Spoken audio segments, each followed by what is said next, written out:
Assalamualaikum warahmatullahi wabarakatuh. Perkenalkan, nama saya Sisya Putri Narmasari, Prodi Ilmu Administrasi Negara. Saya akan mempresentasikan penilaian kinerja sumber daya manusia. Manajemen kinerja adalah suatu proses dari kumpulan orang-orang untuk mencapai tujuan yang ditetapkan, di mana proses kerja ini berlangsung secara berkelanjutan dan terus-menerus. Selanjutnya ada Dessler. Definisi manajemen kinerja menurut Dessler adalah proses mengonsolidasikan penetapan tujuan, penilaian, dan pengembangan kinerja ke dalam suatu sistem tunggal bersama yang bertujuan memastikan kinerja karyawan mendukung tujuan strategis perusahaan. Lalu ada dari Nu, manajemen kinerja merupakan suatu proses di mana manajer yakin bahwa aktivitas dan output karyawan telah sesuai dengan sasaran organisasi. Penilaian kinerja. Penilaian kinerja adalah proses yang dilakukan organisasi untuk mengevaluasi hasil kerja para karyawannya. Menurut Weather dan Davis, penilaian kinerja adalah sistem formal untuk meninjau dan mengevaluasi kinerja para individu atau tim dalam menjalankan tugasnya. Penilaian kinerja melibatkan evaluasi kinerja yang didasarkan pada penilaian dan pendapat para bawahan, rekan kerja, atasan, manajer lainnya, dan bahkan karyawan itu sendiri. Menurut Schuller dan Jackson, penilaian kinerja adalah proses formal untuk mengevaluasi kinerja memberi umpan balik. Selanjutnya ada manfaat penilaian kerja. Yang pertama ada perbaikan kinerja. Manfaat dari penilaian kinerja itu sendiri adanya perbaikan di dalam kinerja perusahaan itu. Ada penyesuaian kompensasi, penempatan karyawan, kebutuhan pelatihan dan pengembangan, perencanaan dan pengembangan karir, mendeteksi kelemahan proses staffing, mendeteksi ketidaktepatan informasi, mendeteksi kesalahan desain jabatan, menjamin kesempatan kerja yang setara antara atasan dan bawahan, mendeteksi faktor eksternal yang mempengaruhi kinerja, dan memberikan kenyamanan. Fungsi penilaian kinerja itu sendiri menurut Dr. Andes Yun Iswanto pada tahun 2013, manajemen kinerja ini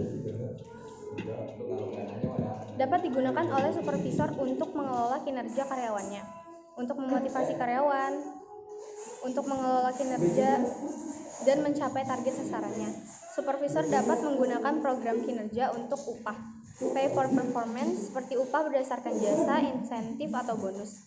Jadi fungsi penilaian kinerja ini gunanya untuk memberi sekedar motivasi kepada karyawan itu sendiri.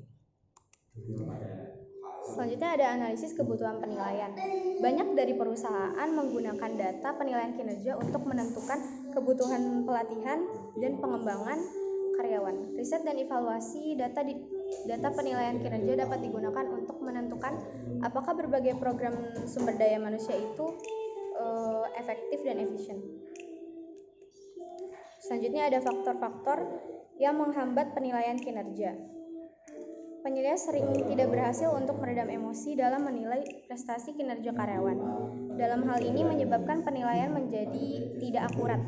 Adapun bentuknya berupa kendala hukum, legal, penilaian kinerja harus bebas dari diskriminasi, tidak sah atau tidak legal.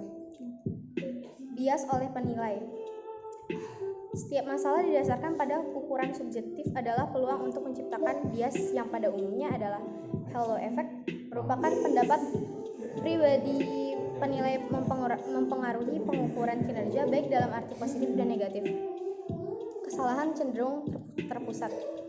Biasanya terlalu lunak dan terlalu keras karena penyimpangan lintas budaya.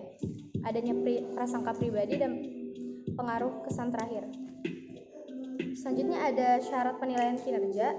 Suatu sistem penilaian harus menggambarkan secara akurat kinerja yang tipikal dari seorang karyawan. Untuk itu sistem penilaian kinerja harus job relate, mengevaluasi berbagai perilaku kritikal yang dapat menghasilkan kinerja yang sukses. Praktis, dapat dipahami dengan mudah, dan para evaluator terstandarisasi memungkinkan terwujudnya praktik penilaian kinerja. Elemen-elemen kunci penilaian kinerja Itu ada kinerja karyawan, penilaian kinerja, umpan balik karyawan, feedback, ukuran-ukuran kinerja, standar-standar yang terkait dengan kinerja, keputusan-keputusan sumber daya manusia, arsip-arsip karyawan. Selanjutnya ada standar kinerja. Ini adalah tolak ukur yang sering digunakan dalam menilai suatu kinerja karyawan itu sendiri. Standar tersebut harus dikaitkan dengan hasil yang diharapkan dari suatu jabatan. Standar-standar kinerja yang terkait dengan suatu jabatan, job relate, bisa diperoleh melalui proses analisis jabatan. Proses penilaian kinerja.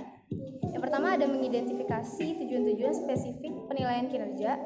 Kedua ada menyusun kriteria-kriteria kinerja dan mengkomunikasikannya kepada karyawan. Ketiga ada memeriksa pelaksanaan pekerjaan. Terakhir ada menilai kinerja dari karyawan itu sendiri. Tantangannya dalam penilaian kinerja itu dalam merancang sebuah sistem penilaian kinerja yang efektif, kita perlu pertimbangan berbagai tantangan berikut ini. Kendala hukum, bias penilai. Biasanya itu menjadi salah satu tantangan dalam penilaian kinerja. Dan selanjutnya ada menciptakan sistem manajemen kinerja yang efektif. Untuk menyediakan informasi yang dapat melayani sasaran organisasi dan mengikuti peraturan, sistem penilaian atau evaluasi kinerja harus memberikan data yang akurat dan reliable. Menurut Ivan Savage, kemampuan menghasilkan data yang akurat dan reliable akan meningkatkan jika mengikuti proses sistematis yang terdiri dari 6 langkah, yaitu yang pertama mengadakan standar kinerja untuk setiap posisi dan kriteria evaluasinya. Lalu ada kriteria yang efektif harus memiliki karakteristik yang relevan, sensitivitas, dan praktis.